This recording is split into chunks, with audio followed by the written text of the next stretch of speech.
HE double hockey sticks did we just witness? The Calgary Flames have done it again with another massive clutch win as the Western Conference playoff race is scorching hot right now. Nazem Kadri is playing arguably the best hockey of his life and is out here setting franchise records and career accomplishments in the process. This is way better than we thought it would be this season. We're going to get into all that and more in this video. This one is an exciting one. But before we get into that, I want to welcome you to Flames Digest. I'm Mark Griffith. If you're new around here and you love the Flames, make sure you subscribe so you can stay up to date on all the latest news, updates, reports, and rumors revolving around your Calgary Flames. We would love to welcome you to the Flames Digest family. And let's talk about last night's game. There is a buzz in the city right now. You can feel it. The Flames in the thick of it, in the playoff race, the city's feeling something. I mean, it'd be nice if the sun could shine for once. Apparently, it's not going to shine here for at least another week or something. But you can tell there's a little buzz starting to build around the Flames. I just drove home from work right now, went down 17th Ave. Already is starting to see a little bit more red. The red mile is coming.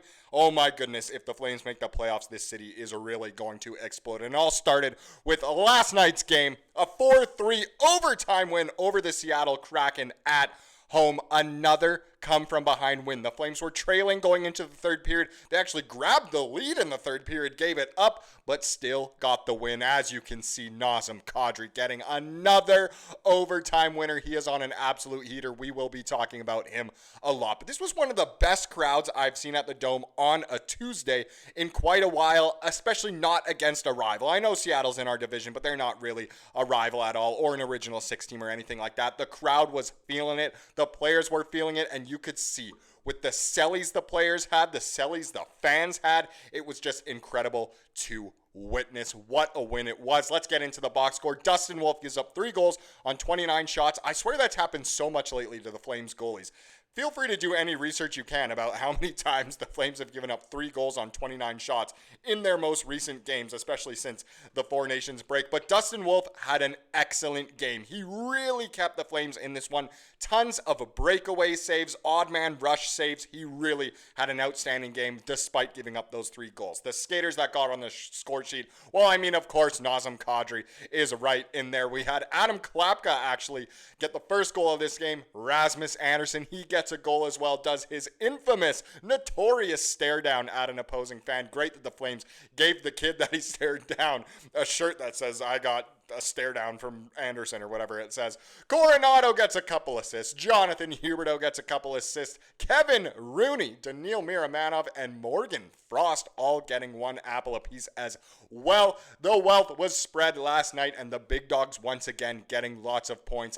Once again, huge win in this playoff race, but we got to talk about the main man himself, and that, of course, is Naz-HIM Kadri. What a performance. He is playing so amazing right now. Honestly, there's not much else you can say about it. The first thing is that the overtime winner was his 300th career goal. So a big congratulations to him getting, obviously, a massive career accomplishment at that point. 300 goals. Lots of people didn't think he'd make it that far, but there you go. 300 goals split between his time, obviously, in Calgary, Toronto, and Colorado as well. But a big congrats to him there. The other thing, he actually broke a Flames record last night. Kadri accomplishes a franchise first. Nazem Kadri became the first player in franchise history with an overtime goal in consecutive games for the Calgary Flames. Absolutely excellent. It's actually the third on any team to achieve this feat this season, as Dylan Guenther did it with Utah, and Suzuki over in Montreal did it as well. But pretty crazy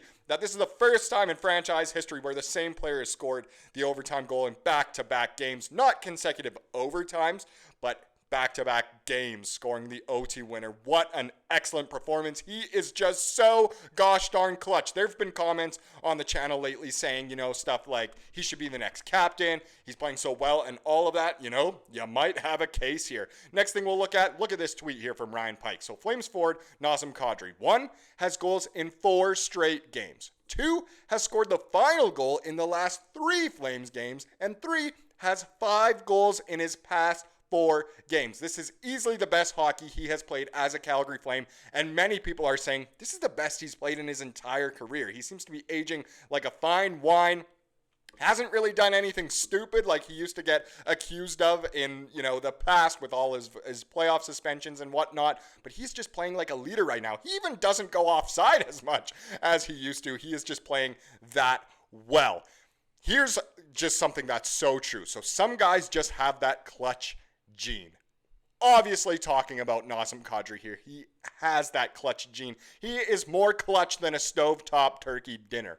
While Dustin Wolf is the biggest reason the Flames are still in the race, Nazem Kadri's recent heroics epitomizes his drive to drag his team into the fight. He was never going to back down, never going to tank, and look at this. The Flames are in the playoff race, and finally the offense is starting to get going. When the Flames score 3 or more goals, they are almost unstoppable. Once again last night, they score 4, and they get another dub. It is crazy. Great quotes here. So as a beaming Blake Coleman put it, Kadri's putting us on his back in overtime, and we'll just keep riding. Indeed, his teammates didn't mind renting this movie again. The story of Kadri getting the clutch overtime goal and the Flames coming back to win games once again. That's 4 straight comeback wins if you weren't keeping track at home. Coleman was sitting beside Morgan Frost on the home bench when Kadri escaped on his breakaway. The 34-year-old center managed to settle a bouncing puck on his all-alone opportunity and capitalize with a slick deke to his forehand. Frosty gave me a little pop on the chest and goes, "Here goes showtime," Coleman said, and that was it. You feel good when the puck is on number 91 stick and there's nobody in front of him. And Flames fans feel confident when that is the case as well.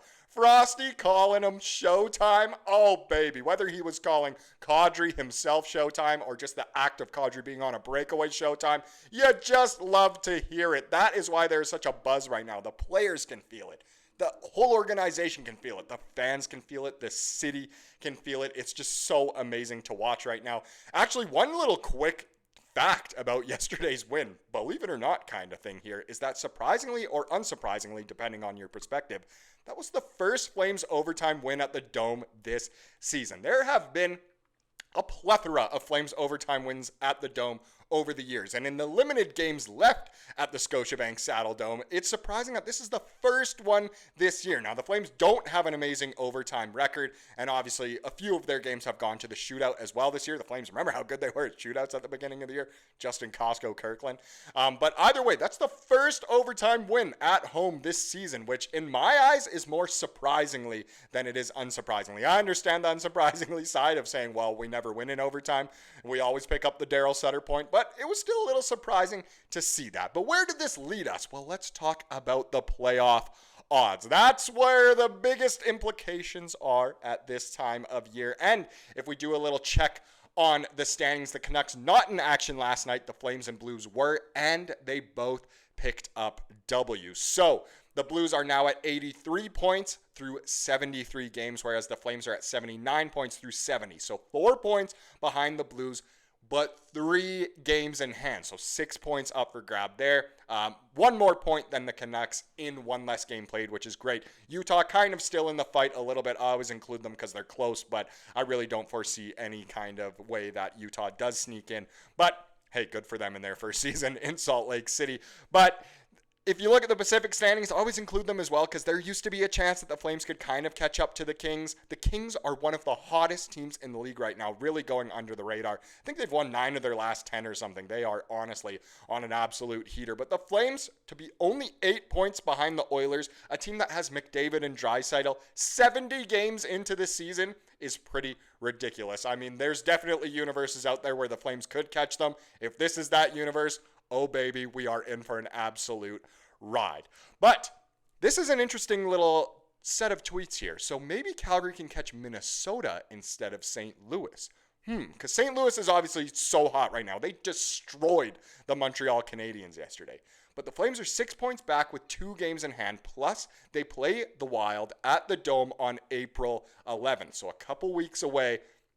That game could end up being huge. And there is a chance, if we kind of go back to the standings here, it is true. Only 6 points behind, 2 games in hand. Minnesota, they're beat up. They haven't played great in, I guess, the second half of the season, ever since the initial Kaprizov injury, really. So it's a possibility. If the Blues, are just going to continue to play the way they are, they're uncatchable. Maybe Minnesota is the next team on the radar. If we check the money puck odds, the Flames still at a 33% chance of making it. The Blues all the way up to 61.6% chance to make the playoffs. You can pause, zoom in, do whatever you need to do. It's the outside wheel that shows playoff odds, and as you go in, it's each round of the playoffs. But still, Minnesota, they're starting to dip a little bit. I believe that says 88.2% for them.